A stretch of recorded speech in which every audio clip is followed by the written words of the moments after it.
भारत की राजनीति में लेकर चलते हैं। और देखिए, कहाँ हम भारत के भविष्य की बात करते हैं। भारत का भविष्य अभी हमने आपको दिखाया, लेकिन भारत की जो राजनीति है उसके बारे में तो क्या ही कहा जाए।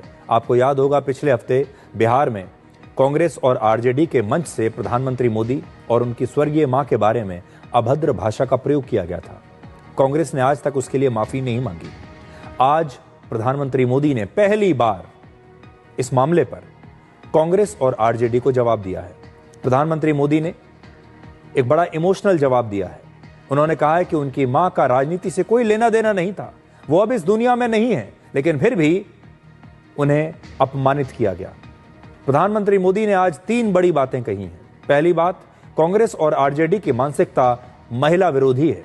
ये पार्टियां महिलाओं को कमजोर समझती हैं और इसीलिए किसी महिला के खिलाफ अपशब्दों का इस्तेमाल करती हैं। दूसरा, नामदार लोग सत्ता को खानदान की विरासत समझते हैं, इसलिए ये गरीब मां की तपस्या और उनके बेटे के दर्द को कभी समझ नहीं पाएंगे। और तीसरी बात, बिहार की जनता इस अपमान का जवाब जरूर देगी। कांग्रेस आरजेडी के मंच से गाली, भद्दी गाली केवल मेरी मां को नहीं दी गई है, ये भद्दी भद्दी गाली करोड़ों माताओं बहनों को दी गई है। साथियों, एक गरीब मां की तपस्या,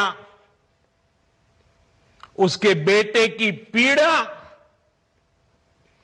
ये शाही खानदानों में पैदा हुए युवराज नहीं समझ सकते। ये नामदार लोग तो सोने चांदी का चम्मच लेकर पैदा हुए हैं। वो तो यही मानते हैं कि देश और बिहार की सत्ता इन्हें अपने खानदान की विरासत लगती है। मैं बिहार के लोगों से भी कहूंगा,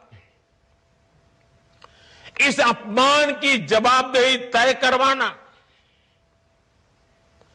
बिहार के हर बेटे की भी जिम्मेदारी है। आरजेडी कांग्रेस के नेता जहां भी जाएं, जिस गली, जिस शहर में जाएं, उन्हें चारों तरफ से एक आवाज सुनाई देनी चाहिए। हर मां बहन को मैदान में उतर करके उनसे जवाब मांगना चाहिए। हर गली मोहल्ले में से एक ही आवाज आनी चाहिए, मां को गाली नहीं सहेंगे, नहीं सहेंगे। इज्जत पर वार नहीं सहेंगे, नहीं सहेंगे। आरजेडी का अत्याचार नहीं सहेंगे, नहीं सहेंगे। कांग्रेस का वार नहीं सहेंगे, नहीं सहेंगे। मां का अपमान नहीं सहेंगे, नहीं सहेंगे। कांग्रेस के नेताओं की ये बड़ी पुरानी आदत रही है कि वो चुनाव से पहले सेल्फ गोल कर देते हैं और अपना ही बहुत बड़ा नुकसान करते हैं। भारत एक ऐसा देश है जहां पर कोई भी बेटा कभी भी अपनी मां का अपमान सह नहीं सकता, चाहे वो कोई भी हो। राजनीति की बात नहीं कर रहा, समाज में हमारे आज भी कोई भी बेटा अपनी मां का अपमान कभी बर्दाश्त नहीं करेगा। और कांग्रेस को इस पर माफी मांग लेनी चाहिए थी, तो यह मुद्दा वहां समाप्त हो जाता। लेकिन जो मैंने आपको कहा, यह पुरानी आदत है। ऐसा पहली बार नहीं हुआ है जब प्रधानमंत्री मोदी के लिए इस प्रकार की अभद्र भाषा का इस्तेमाल किया गया है। वर्ष 2007 में सोनिया गांधी ने उन्हें मौत का सौदागर कहा था। फिर 2013 में कांग्रेस के नेता जयराम रमेश ने उन्हें भस्मासुर कहा। फिर 2014 में कांग्रेस के ही एक और नेता मणिशंकर अय्यर ने उन्हें चाय वाला कहा और नीच इंसान कहा।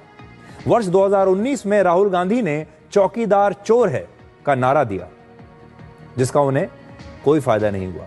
और अब उन्हें प्रधानमंत्री मोदी को वोट चोर कहा जा रहा है, यह भी राहुल गांधी कर रहे हैं।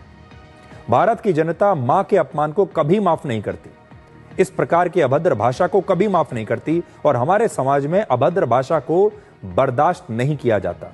प्रधानमंत्री मोदी के लिए जब भी अभद्र भाषा का प्रयोग हुआ है, उसका नुकसान विपक्षी पार्टियों को ही उठाना पड़ा है। बिहार में इसी साल विधानसभा के चुनाव होने वाले हैं और हो सकता है कि आपको इन गालियों का असर बिहार के चुनाव परिणामों में भी, नतीजों में भी दिखाई दे।